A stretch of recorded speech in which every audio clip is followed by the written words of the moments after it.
Hey everyone, my name is Julie Stigmeyer, and I work for writing support for the Graduate School of Education and Psychology at Pepperdine University. Today, I'd like to share some information for you on how to avoid plagiarism.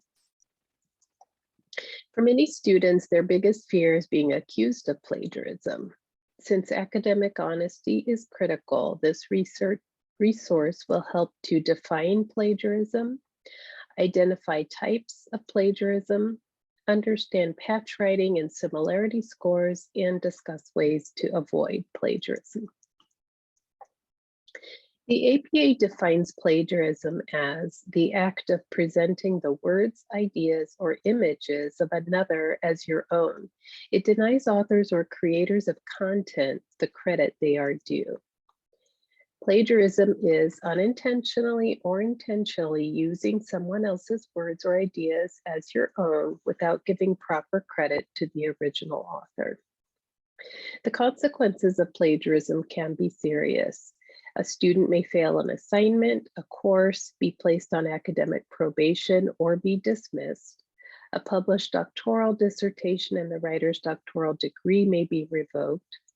A professional may have manuscripts rejected or lose a job. Let's talk about types of plagiarism. Plagiarism can be borrowing ideas or language or wording without giving credit to another author. It can also be defined as borrowing from your own work from another class without permission of both instructors. That is considered self-plagiarism.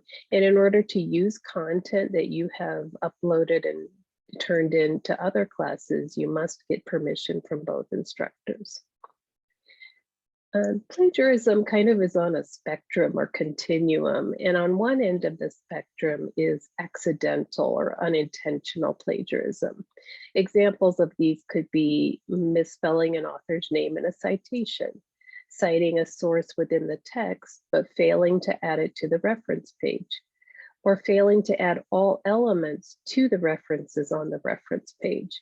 And these examples could be attributed to editorial or proofreading errors, but they still could result in deducted points for students. Intentional or more obvious plagiarism is any text that is directly copied and pasted from any source, for example, websites, books, journal articles, or dictionaries, without quotation marks and a proper citation. It could be using others' photographs, tables, videos, or screenshots without giving credit, or using the work of a tutor, friend, or colleague to write your paper. Although every situation is open to interpretation, these examples would usually result in more serious consequences. Another concept that's maybe helpful to understand is called patchwriting. This is substituting only a few words from the original quotation. In this situation, a writer would copy and paste a direct quote and then just replace one or two words and call that a paraphrase.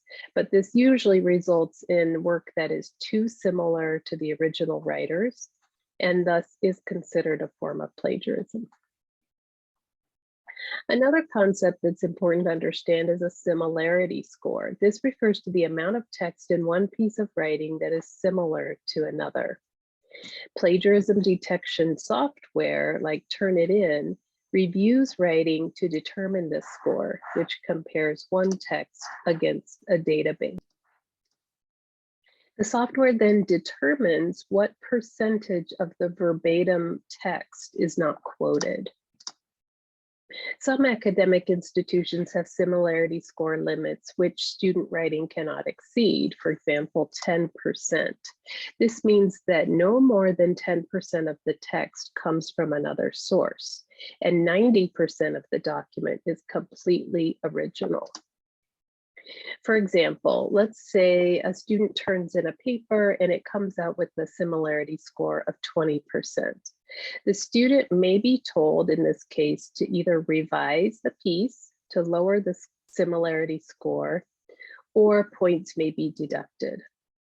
Higher similarity scores, especially over 50%, may have more serious consequences. GSCP writing support recommends a similarity score no higher than 10% in graduate level writing. It is important, however, to interpret the score and understand the matching text, and then make changes based on the information provided. Any full sentence that is highlighted and it has been copied and pasted without quotation marks should be paraphrased.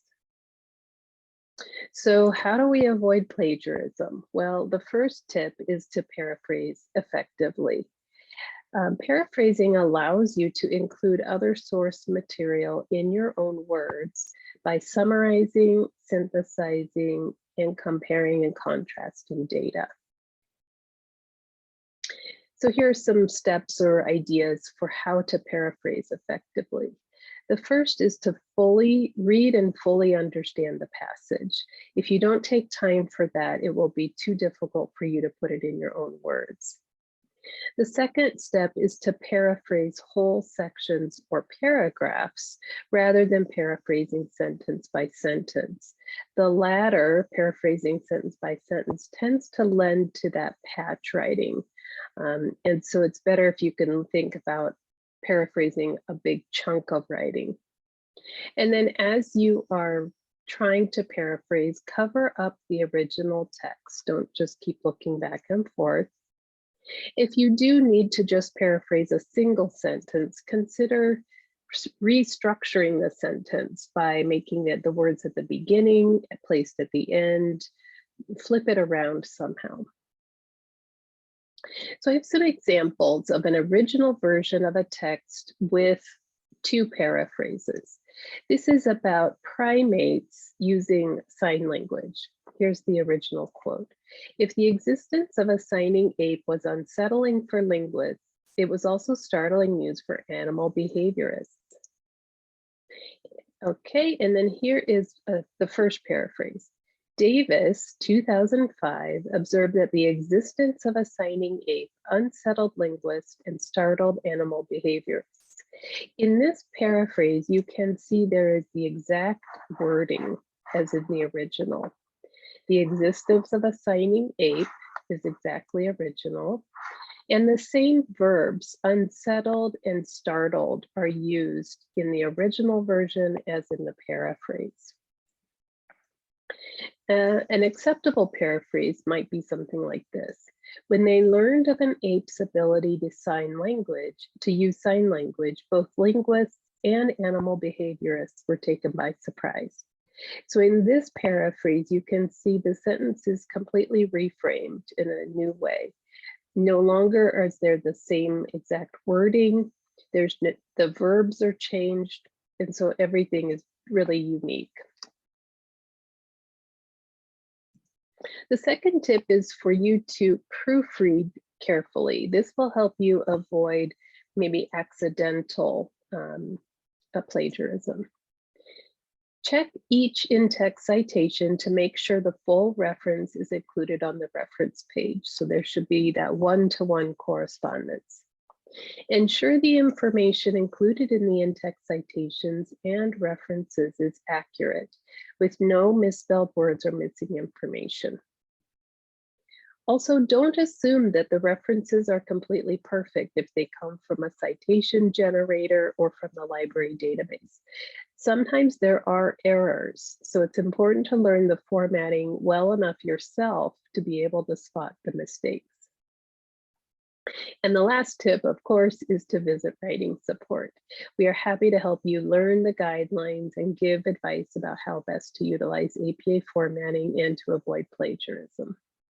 Here are some more resources that may help you to find writing support with GSCP. You can go to our community page, and there are great APA resources online that you can find in addition to the APA manual.